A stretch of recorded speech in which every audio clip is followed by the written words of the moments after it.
So we are about halfway through the NBA season. Teams have played around about 40 to 41 games of the 82 game regular season, and teams are starting to kind of solidify their position in each conference. We're starting to see teams that are going to be going for it, teams that are going to be challenging to get in the playoffs, teams that are going to be challenging to get in the play-in, and teams that are inevitably going to end up tanking to try and get Victor Wembanyama, and that is what this video is all about. I did say about like a month ago that I was going to try and make a video on the Wembanyama sweepstakes and give you my opinion on where he should go, where he might fit best, and kind of like where we might be seeing Victor Wembanyama next year, essentially. But before we get in, make sure you're leaving a like, subscribing to the YouTube. I'm using a new mic. I've got a new camera, sorry. So hopefully this should be good. If it isn't, then you guys probably aren't seeing the video, but if it is, then things went well. So leave a like, subscribe for new tech and all that kind of stuff. Yes, but in the end, today's topic is on Victor Wembanyama. We've seen the guy go mental, and it's been broadcasted way more than usual number one prospects are, mainly because the NBA have got rights to Wembanyama's team, and essentially every game that he plays, everyone gets to see because it's on NBA.com, it's on the app. It's pretty much just being broadcasted everywhere. He is probably the most talked about number one pick ever. Probably even more than Zion Williamson, probably more than LeBron James. He has a lot of hype around him, and no matter where he goes, it's going to be expected that the team is going to improve. They're going to be on telly literally every single week, probably. You know, no more the Lakers on TNT, although I don't understand. I don't think Chuck will be too happy watching like the Detroit Pistons every single week, because who the hell wants to watch the Detroit Pistons, let's be honest. But with Victor Wembanyama in the team, who knows what's going to happen. So whichever team he's going to be going on, they're going to get a star, and a lot of excitement is going to build up around. Now, looking at the respective conferences so far, there is, in my opinion, about 5 teams that can kind of like challenged for the number one pick. Teams that aren't going to be looking to boost into the play-in or into the playoffs. Now, it's harder to look at the West because literally there's like 8 games separating 1st and 13th in the West. I mean, the Utah Jazz are 12th, and they've won the exact same amount of games as the Sacramento Kings at the time of recording, who are 5th. So it's harder to look in the West, but in the West, I feel like the Spurs and the Rockets are probably the 2 teams that are going to be vying for that number one pick. And then over in the East, you've got the Hornets, you've got the Pistons, and in a sense, you've got the Magic, even though they're on a bit of a win streak, and they're only really 2 games out from Washington and Toronto above them. I'm not going to include Washington or Toronto in there, but you never know. When it comes to later on in the season, they might end up tanking a little bit, and obviously with the star power that they already have on their team, getting someone like Victor Wembanyama is going to be absolutely mental for them. But I don't think that they'll have a bad enough record to put themselves in proper contention for a number one pick. First up on my list, in my opinion, is the Orlando Magic. Now, they have the best record out of the 5 that I'm going to be talking about, and I feel like they have the best team. You know, they've won 15 games so far this season, which isn't too terrible for a side that are supposed to be tanking, you could say.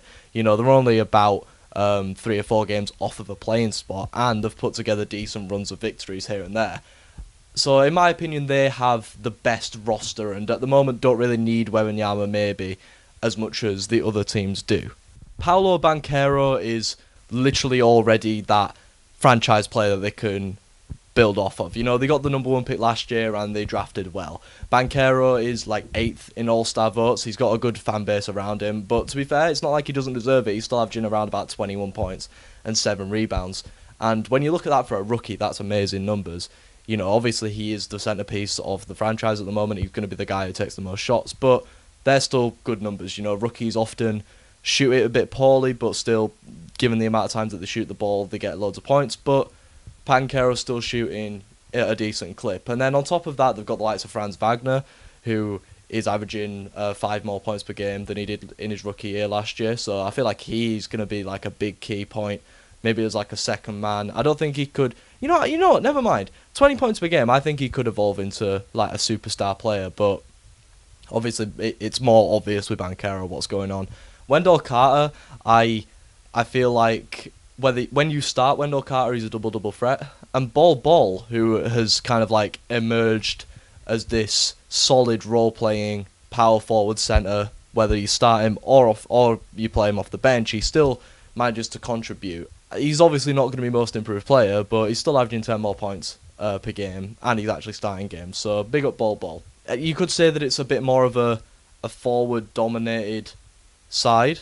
Is the Orlando Magic, so maybe they don't need Wembanyama that much. I haven't talked about Mo Bamba and Jonathan Isaac, who's going to be hopefully making his first appearance in like 4 years next season. With the fact that they're going to probably get 2 lottery picks, because unless the Bulls properly blow it up and try and go for a top 4 pick, the Bulls pick is going to the Magic as well. So maybe the Bulls might not fall in the lottery, but they're going to have around about a 15 to 16 overall pick, you could say. So 2 picks in the top 15 coming into next year, as well as the progression of your Paulos, your Wendell Carters, Ball, Franz Wagner. The team is going to be better next season. So I feel like of the 5 teams that are going to be in the sweepstakes, Wembanyama still impacts the Magic, but won't impact them as much as, say, every other team that I'm going to talk about. And one of the teams that I'm going to talk about next up is the Spurs. Now, the Spurs don't have the worst record in the NBA. That's because they started the season quite well. Remember when the Spurs were like 500 ball after like 10 games, and everyone thought, man, Greg Popovich, he just doesn't want a tank. He's going to take this team of perennial role players and make them a playing team. Yeah, no, that's not happening anymore. They are second bottom in the West, and let's be honest. I feel like out of all of the teams, Wembanyama doesn't make this team a playing team. They're still going to be a lottery team, in my opinion, if you add Wembanyama to the current crop of players that the Spurs have. I don't think that he makes them a playing team next season. They're going to need to bring in maybe 1 or 2 more people, or allow Wembanyama to progress a little bit more in his career. Now, there ain't any coach better to make him progress in his career than Coach Popovich, though. Like, Greg Popovich is, in my opinion, the greatest coach of all time. Better than Phil Jackson, better than Eric Spoelstra. In my opinion, Greg Popovich is the perfect coach for Wembanyama to develop and turn into, what everyone thinks he's going to be, which is like a GOAT level player. They need to surround Wembanyama with a few more players to kind of just take the load off of him all the time. Like on this team, Wembanyama's going to average like 30 points because he's going to be the one taking all of the shots. Keldon Johnson and Devin Vassell, they might be averaging about 20 points and 19 points respectively, but I feel like the only reason that's happening is because they're the ones that are taking all the shots. Keldon Johnson, I feel like everyone was expecting him to kind of come out and be most improved player ahead of the season. Kind of like how Jeremy Grant was when he was the best player on a bad Pistons team. But what he's doing this season isn't gaining much traction. I feel like Jakob Poeltl's been the one that's been on the highlights for the Spurs rather than Keldon Johnson, and that's not really right. Once Keldon Johnson gets a player on that team that's better than him, he is going to be back down to averaging mid-teens, low teens in terms of points, and I just feel like the Spurs' team isn't good enough to warrant Wembanyama. Like, they're still going to be a lottery team, therefore the impact that Wembanyama will have on that team won't be as big as every other team that I'm going to talk about. But yeah, I feel like with the current roster as is, unless something happens and they trade or they sign someone decent, Wembanyama is going to not make this team a playing team, in my opinion. Unlike the Houston Rockets, who are number 3 in my pick. Now, talk about cap space. The Houston Rockets cap space has been talked about a lot over the last few weeks. Christmas Day, we had the rumours that James Harden might be coming back to the Rockets, and if that happens, and the Rockets get the number 1 pick, the Houston Rockets are number 1, because if James Harden's on that team, along with Jalen Green, along with Wembanyama, plus an extra year on Jabari Smith Jr., Alfred Sengun, Kevin Porter, who'd now be coming off the bench, that is a team that is a play-in lock, in my opinion, and maybe even a playoff hopeful. A team that are going to challenge for that 6th seed in a very competitive Western Conference as well, may I add. James Harden is one of the best facilitators in the game, but I don't want to talk about James Harden too much because this is a video about the current roster now and how Wembanyama would impact that team. Now, without James Harden, this Houston team with Wembanyama in will probably just challenge for a playing spot. I feel like Jalen Green is a bucket.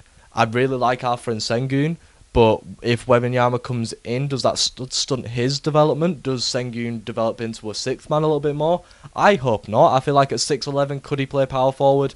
Maybe, who knows? Jabari Smith, I feel like he is having a bit of an underwhelming rookie year in terms of like the media's attention on him. But that's mainly because he was the number 3 pick and people were expecting him to come out and average 20.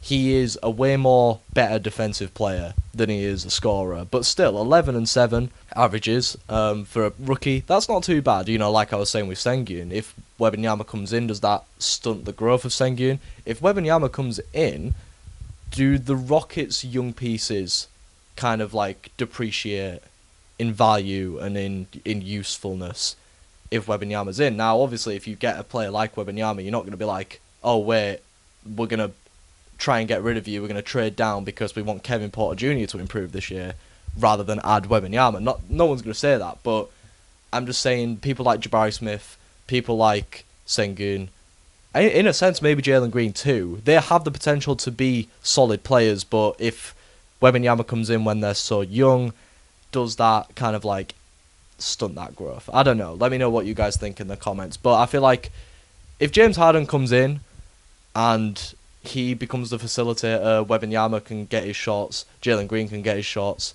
then yeah, this team's going to be dangerous. But as it stands, I feel like they're kind of just middle of the pack. They do have the worst record in the league though, so at the moment the Houston Rockets are probably in the lead for the race for Wembanyama. So it'd be interesting to see what happens if Wembanyama does go to the Rockets. I just feel maybe he won't be as big of a fit as he would be in other teams that already have established players. I've put the Hornets at number 1. That means the Pistons are at number 2. Now, the reason them two are the top 2 in my opinion is because they already have an all-star level guard. Now, Cade Cunningham isn't an all-star yet, but I feel like in the next couple of years, if he comes back from this injury and plays at the level that he had done last season and at the beginning of this year, then he is going to be an all-star, in my opinion, in the next 2 years. But this injury might do well for the Pistons, because the Pistons are going to lose more games this season because Cunningham's out for the rest of the year, which will put them in a better position to get Wembanyama, and also, in not having Cunningham in, you're also giving the limelight to the likes of Killian Hayes and Jaden Ivey, and they're kind of obviously not playing to the level that Cunningham was playing, but Killian Hayes has come in, shown us that he might be able to shoot the ball a little bit more. You know, I'm pretty sure I've said in a podcast episode a few months ago that Killian Hayes might be the worst player in the NBA. Like, he was defending well, he was an alright facilitator, but he was shooting like 12% from free and 20% from the field, and you can't be an NBA player shooting that badly.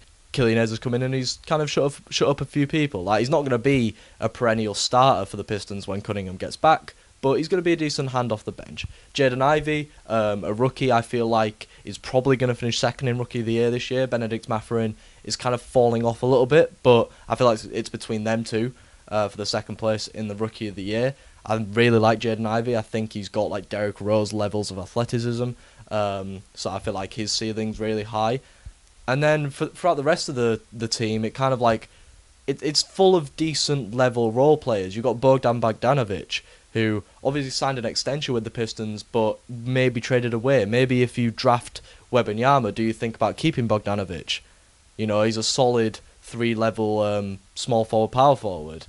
You know, he's got good experience with the likes of the Utah Jazz at winning in the regular season, so maybe having him round as a vet for the likes of Wembanyama, Cunningham and Ivey, could that be something that they explore? Isaiah Stewart is currently their starting centre, but he's only 6'8". Now, if you add in Wembanyama, who's about 7'2" ish, you know, you move Stewart to the 4.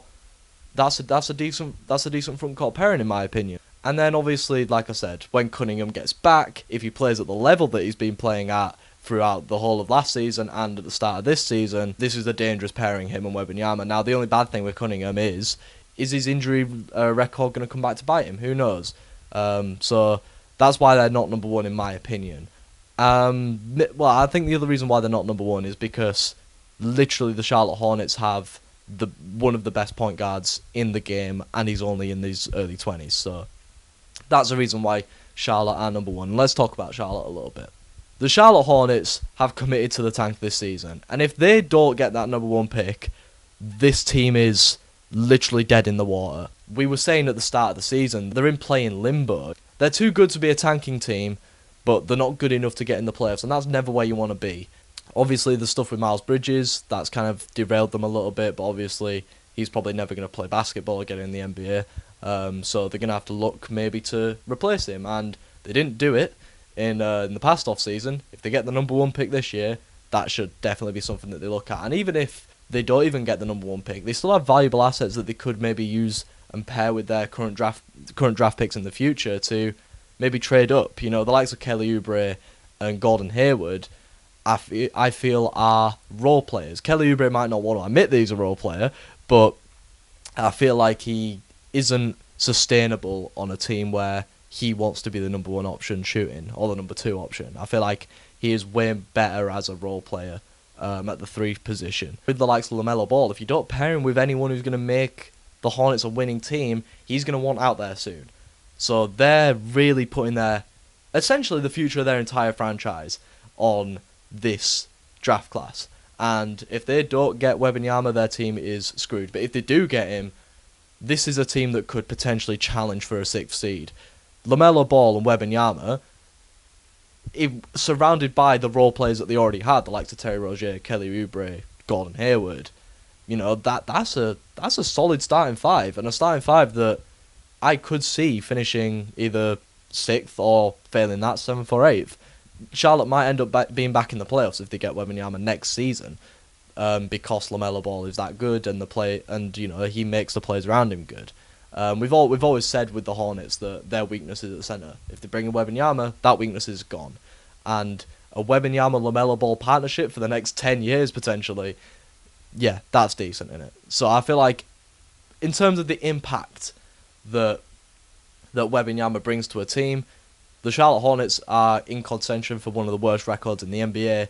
Add Wembanyama to that team, unless Houston managed to get James Harden, adding Wembanyama to the Hornets makes the Hornets a way better team than you would if you added Wembanyama to any of the other teams that I've suggested in this video.